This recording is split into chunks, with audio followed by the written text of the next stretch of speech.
BX1+. Le face-à-face. Les libéraux bruxellois sont à la recherche d'un nouveau président. Il s'agit de succéder à Didier Reynders, qui a donc quitté la scène bruxelloise pour une carrière européenne. Les militants du mouvement réformateur se prononceront le 20 février. Donc c'est pile dans une semaine, avec deux candidats qui font a priori la course en tête, David Lester et Boris Deliès. On va les entendre dans un instant. Ils sont dans ce studio. Mais pour être vraiment complet, Émilie Ekhoff, il faut souligner qu'il y a 5 candidats dans cette élection interne. On va donc faire le portrait des outsiders avec vous. Oui, ils sont donc 3 militants inconnus du grand public et, pour être franche, 3 inconnus parfois même pour les autres membres du MR bruxellois.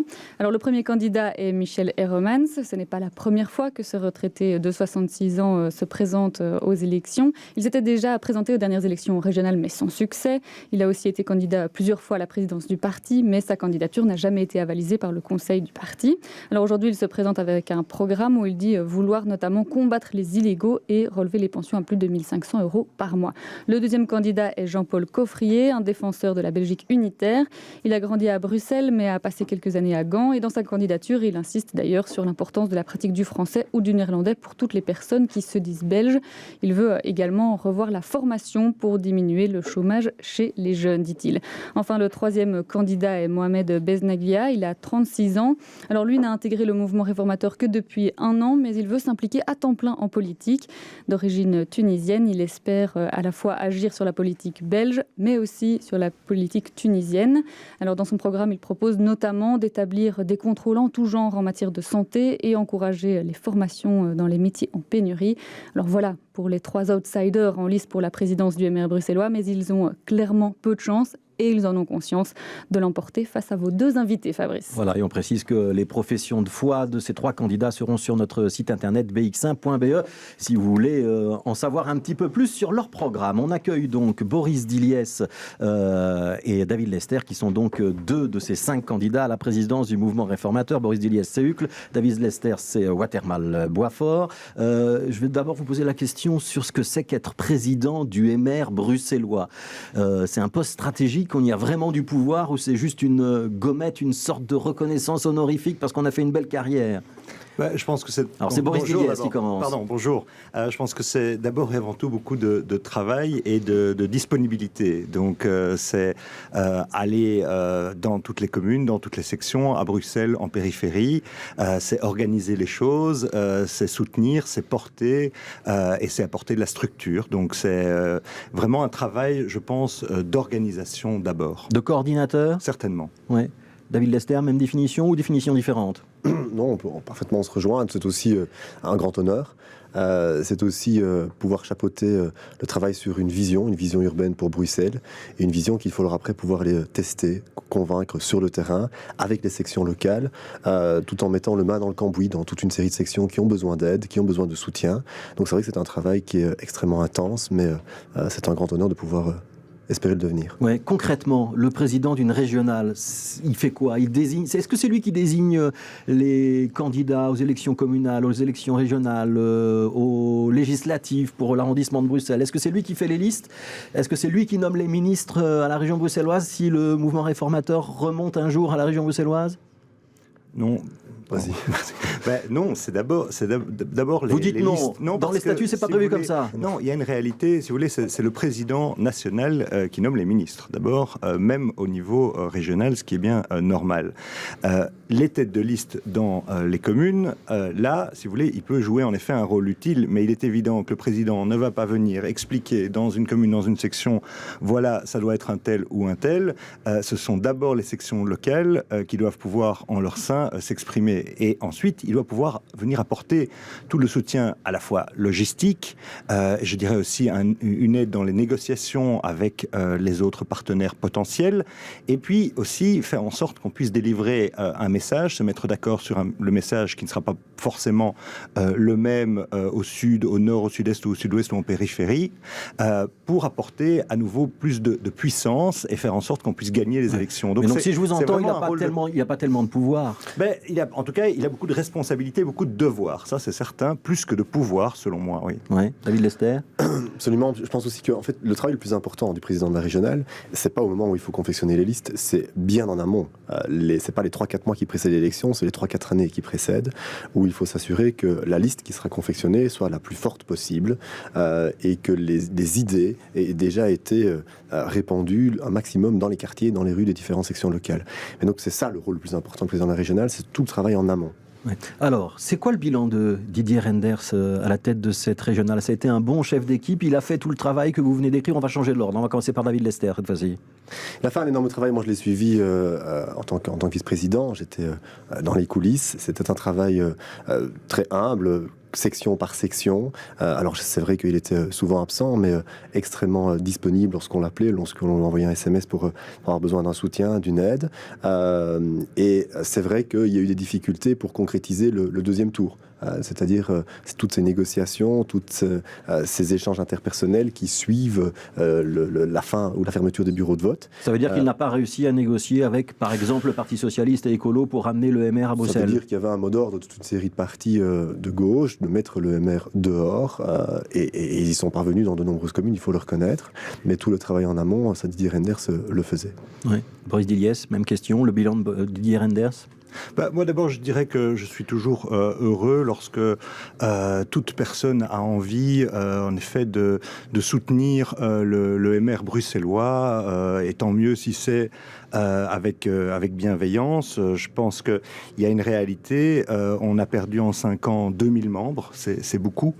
On a perdu un peu plus de 20 000 électeurs, on est passé de 12 majorités à 6 et de 6 bourgmestres à 2. Donc, quand j'entends tout ça, c'est un bilan qui n'est pas positif. Oui, mais pour autant, moi je pense que toute personne qui aujourd'hui a envie en effet de s'intéresser au MR bruxellois, même en matière de vocation tardive, est le bienvenu.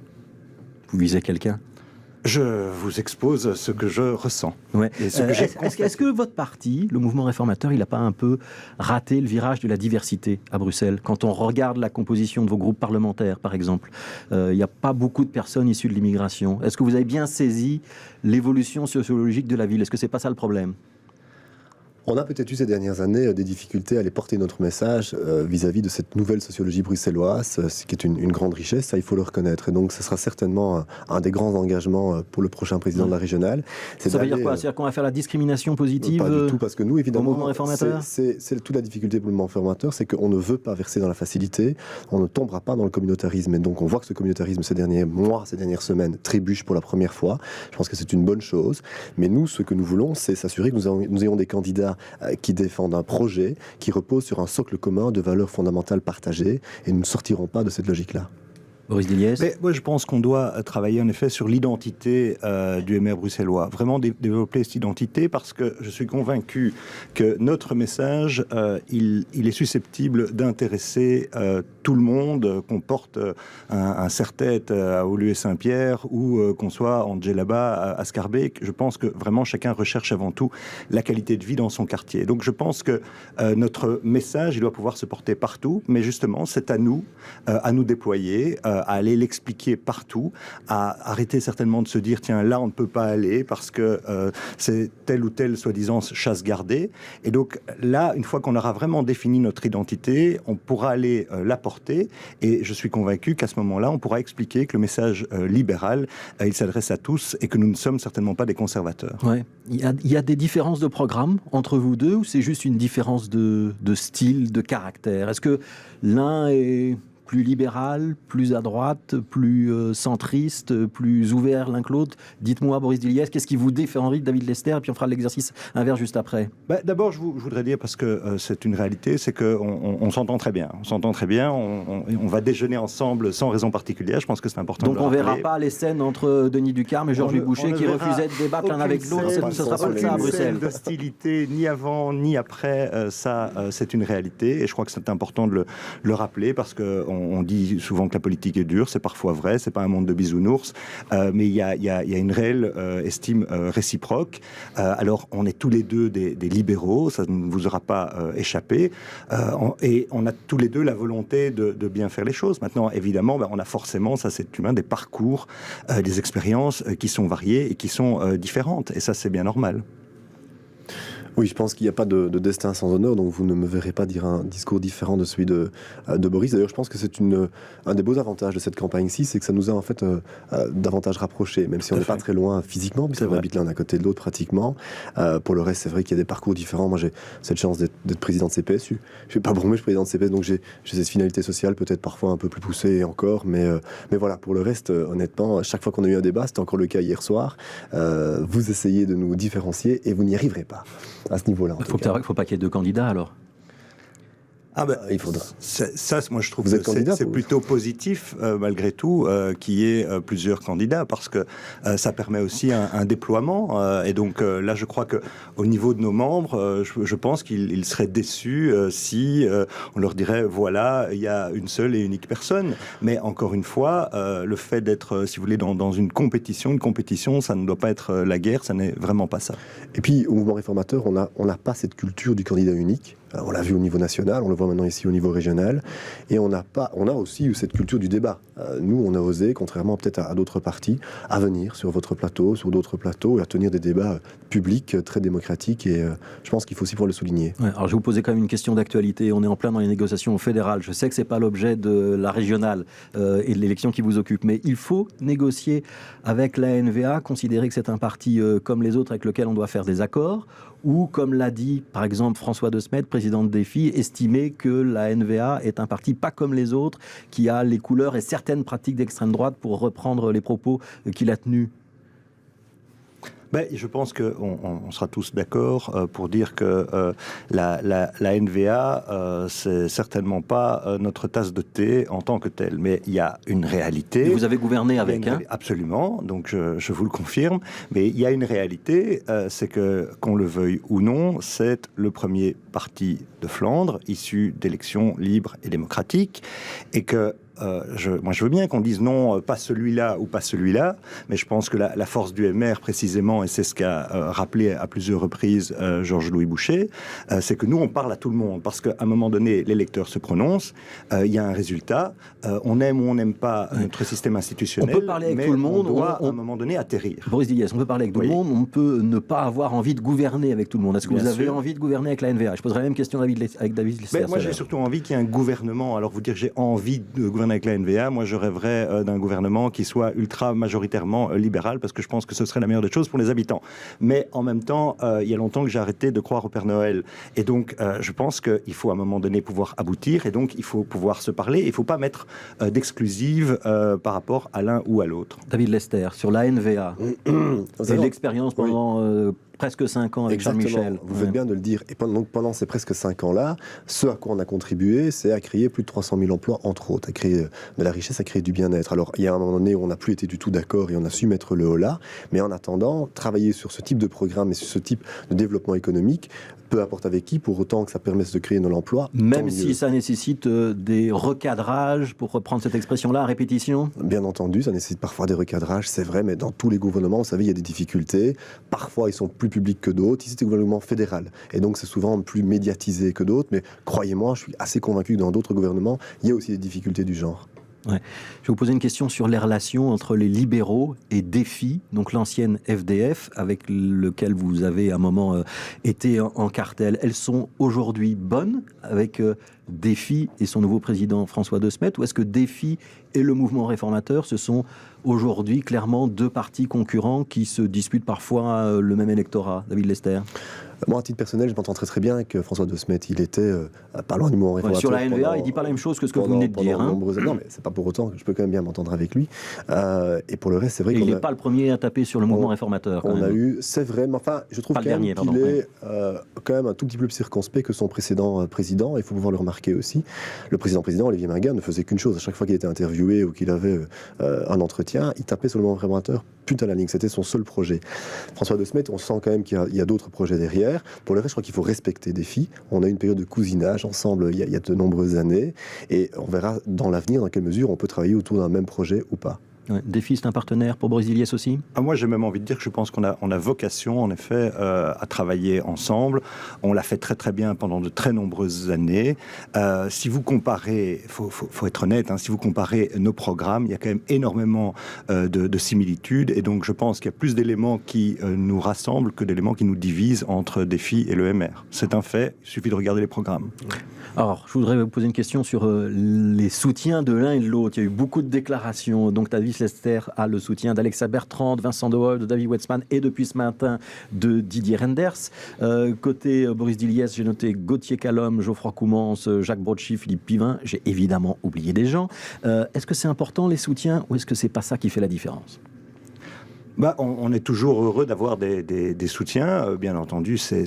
D'abord, ça fait plaisir, parce que ce qui est important, c'est qu'on ne peut pas en effet être seul, et que par définition, on doit travailler en équipe, parce qu'il n'y a qu'en travaillant qu'en équipe que l'on gagne. Et donc, ce qui est important aussi, c'est de rappeler que c'est pas parce qu'on soutient l'un qu'on est contre l'autre. Et donc, ensuite, après l'élection, de toute façon, on devra et on aura la possibilité, et je pense le plaisir, de travailler tous ensemble, mais il ne faut pas oublier qu'avant ça, on aura besoin aussi de toute façon d'avoir en effet un porte-parole, une tête de pont qui devra être soutenue par l'ensemble des élus et des non-élus. Ouais. David Lester, sur les soutiens? Oui, je pense que le travail pour le mouvement réformateur à Bruxelles est tellement immense, tellement vaste qu'on a besoin de la jouer collectif, on a besoin de nombreuses personnes, ce ne sera pas l'œuvre d'un seul homme. Et donc, comme le dit très bien Boris, c'est évidemment toujours très plaisant de savoir qu'un tel ou un tel soutient, mais au-delà de ça, il y a surtout cette volonté de travailler en équipe et de proposer ici un projet en équipe. Et comme le dit bien Boris, cette équipe-là sera tout l'ensemble de la famille libérale au lendemain des élections. En 3 phrases, pourquoi est-ce qu'il faut voter David Lester si on est un membre du mouvement réformateur? L'idée est de créer de cette régionale un véritable laboratoire d'idées. Ces idées, on les testera sur le terrain, on ira réarpenter ces rues, ces quartiers où on n'a peut-être pas été assez vus, on a peut-être un tout petit peu déçu, pour refaire du mouvement réformateur le premier parti à Bruxelles. En 3 phrases pour Boris Diliès? Parce qu'on va mettre en place le principe de l'accompagnement, parce que les élections, pour les gagner, il faut les préparer longtemps à l'avance, et qu'on pourra tout de suite se mettre à pied d'œuvre avec l'accompagnement, et en définissant aussi une série de zones sur l'ensemble de la régionale et de la périphérie pour responsabiliser chacun. Alors le vote, il est ouvert aux adhérents qui sont en ordre d'affiliation, qui étaient en ordre d'affiliation au 30 janvier. Il faudra se déplacer au siège du parti, c'est pas par correspondance, donc avenue de la Toison d'Or, et il y aura un second tour un mois plus tard ou plus tard si il faut un second tour. Imaginons que vous êtes élu le 20 février au soir, hein, ou dans la nuit du 20 au 21. C'est quoi la première chose que vous faites le 21 février au matin, Boris Diliès? Écoutez, c'est d'abord effectivement de prendre contact avec toute une série d'autres formations politiques, et puis bien entendu de remercier à la fois ceux qui m'ont soutenu, mais vraiment aussi de remercier ceux qui ne m'ont pas soutenu, parce qu'on doit pouvoir se retrouver tous ensemble ensuite. Et c'est quoi la première chose que vous feriez, David Lester? Alors, vous parlez du 21 au matin ou du 20 au soir? Parce que le 20 au soir, la première chose, ce sera d'appeler Boris. Ça, c'est la toute première chose. Et le lendemain, ce sera d'appeler tous les autres. Parler des soutiens de Boris, dans l'espoir que je gagne, évidemment. C'est parce que je crois qu'il faudra pouvoir rassembler, réunir le maximum. Et donc, je passerai toute ma journée du vendredi à faire ça. Et on a tous les deux conseils communal ce soir-là. C'est vrai. Donc, voilà. David Lester, Boris Diliès, donc candidat à la présidence du mouvement réformateur. On peut dire que c'est un débat courtois? Oui, mais c'est désolé. C'est lié à l'atmosphère. Tous les deux donc candidats à la présidence de la régionale du mouvement réformateur. Donc le scrutin a lieu le 20 février. Merci à tous les deux d'être passés dans ce studio.